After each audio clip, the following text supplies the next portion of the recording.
Welcome back, viewers. In today's video, we are diving deep into the concept training and development, an important topic in NET examination. So, grab your notepads and get ready, because we have an enlightening and highly detailed discussion ahead. First of all, let us see what is training. Training is an organized activity for increasing the knowledge and skills of people for a definite purpose. It involves systematic procedures for transferring technical know-how to the employees so as to increase their knowledge and skills for doing specific jobs with proficiency. In other words, the trainees acquire technical knowledge, skills and problem-solving ability by undergoing the training program. According to Edwin B. Flippo, training is the act of increasing the knowledge and skills of an employee for doing a particular job. What are the objectives of training? 1. To impart to new entrants the basic knowledge and skill they need for an intelligent performance of definite tasks. 2. To assist employees to function more effectively in their present positions by exposing them to the latest concepts, information and techniques and developing the skills they will need in their particular fields. 3. To build up a second line of competent officers and prepare them to occupy more responsible positions. Number 4. To broaden the minds of senior managers by providing them with opportunities for an interchange of experiences within and outside with a view to correcting the narrowness of the outlook that may arise from overspecialization. And, number 5. To impart customer education for the purpose of meeting the training needs of corporations which deal mainly with the public. Next we are going to examine the need and importance of training. 1. Increasing productivity. 2. Improving quality. 3. Helping a company fulfill its future personnel needs. 4. Improving organizational climate. 5. Improving health and safety. 6. Obsolescence prevention. 7. Personal growth. Next, let us discuss the differences between training and development. First one, training means learning skills and knowledge for doing a particular job. It increases job skills, however, development means the growth of an employee in all respects. It shapes attitudes. Second one, training is generally used to denote imparting specific skills among operative workers and employees, whereas, development is associated with the overall growth of the executives. Third, is concerned with maintaining and improving current job performance, but development seeks to develop competence and skills for future performance. Next difference, training has a short-term perspective, however, development has a long-term perspective. Next, training is job-centered in nature, whereas, development is career-centered in nature. And, the last difference is, role of trainer or supervisor is very important in training, whereas, development is self-development. Next, let us discuss various methods of training. Methods of training can be broadly classified into two, number 1, on-the-job training methods, and number 2, off-the-job training methods. On-the-job training methods are imparted on the job and at the workplace where the employee is expected to perform his duties. However, off-the-job training methods are imparted away from the workplace. The first on-the-job training method is on specific job. It is used to provide training for a specific job such as electrical, motor mechanic, plumbing, and the like.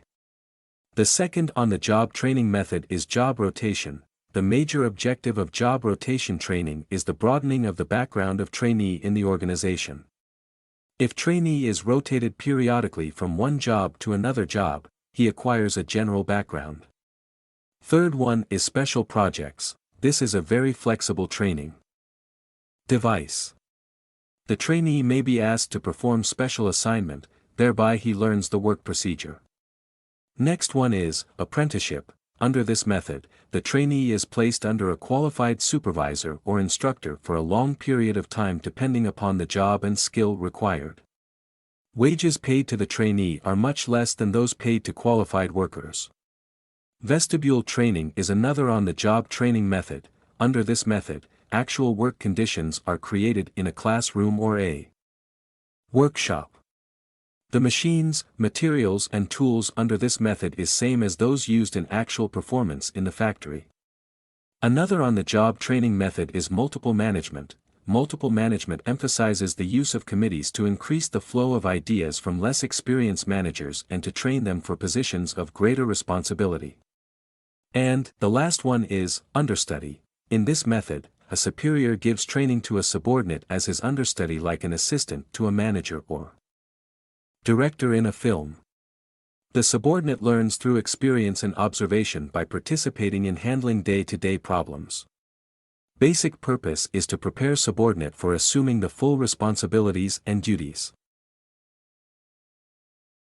First method is special courses and lectures. Lecturing is the most traditional form of formal training method. Special courses and lectures can be established by business organizations in numerous ways as a part of their development programs.